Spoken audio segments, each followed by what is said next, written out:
La victoire 1-0 de Bourg-en-Bresse et la colère des supporters lensois.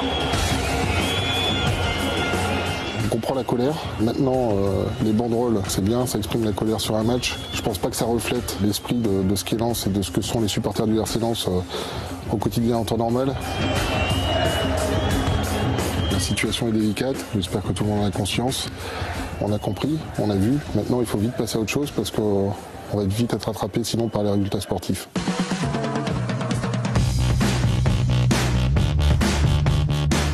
Alors, ce qui n'a pas fonctionné cette année, mais au-delà de ça, depuis 10 ans, c'est que voilà, on a un déficit d'intégration et de lien, on va dire, entre les joueurs qui viennent jouer au RC Lens et la culture du club. Donc c'est quelque chose qui a été très vite identifié. Maintenant, de reprendre un groupe et un club en cours de saison, c'est compliqué, surtout après 10 ans de meurtrissure.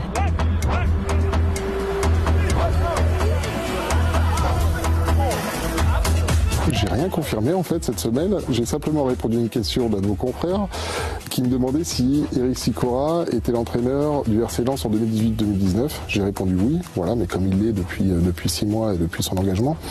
Je vais pas m'épancher plus parce que sur chaque mot prononcé, ça peut créer des zones de turbulence et je veux surtout pas participer à ça, on n'a pas besoin de ça à l'heure actuelle.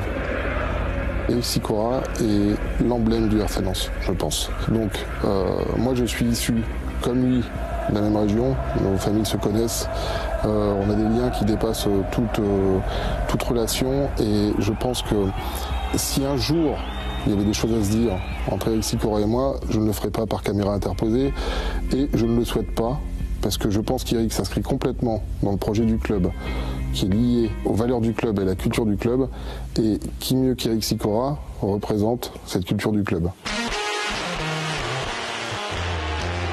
On connaît assez peu, mais allez, je vais la tenter. Gervais, il y a 30 ans, il est arrivé ici. Jean-Michel Aulas, il y a 40 ans.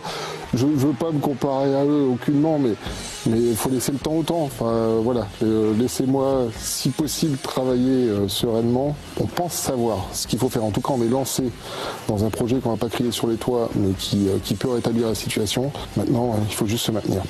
Pour être très franc avec vous, j'ai un mandat de 3 ans et j'ai toute ma famille qui est dans le secteur. Donc je vous garantis que si on n'a pas très rapidement les résultats, j'aurai l'honneur en adéquation avec les valeurs du club, avec toutes les actions qui s'en suivront. Quand je suis arrivé au club, on a préparé 2 budgets, un Ligue 2, un Ligue 1, la saison dernière. S'il faut faire l'exercice dans quelques semaines, Ligue 2 nationale, on le fera. Maintenant, pour préparer de la meilleure des façons possibles la saison prochaine, c'est ce que je répète depuis quelques mois, il faut se maintenir le plus rapidement possible. Et c'est l'objectif principal. Voilà, s'il faut faire l'exercice, on le fera. L'investissement, il sera présent.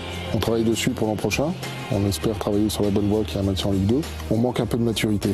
On manque un peu d'encadrement, un peu d'encadrement sur le terrain, un peu de porteur de messages. Et je pense que ça, on va faire l'effort là-dessus. Donc on travaille sur l'état d'esprit et sur l'investissement. On espère vraiment que les deux seront là à la reprise de l'an prochain en Ligue 2. Les perspectives, c'est de retrouver la Ligue 1 le plus vite possible, voilà, pour satisfaire aux obligations de formation et d'infrastructures qui sont corrélées. Et on espère le faire le plus vite possible, mais surtout d'être en mesure très rapidement de pouvoir s'y préparer.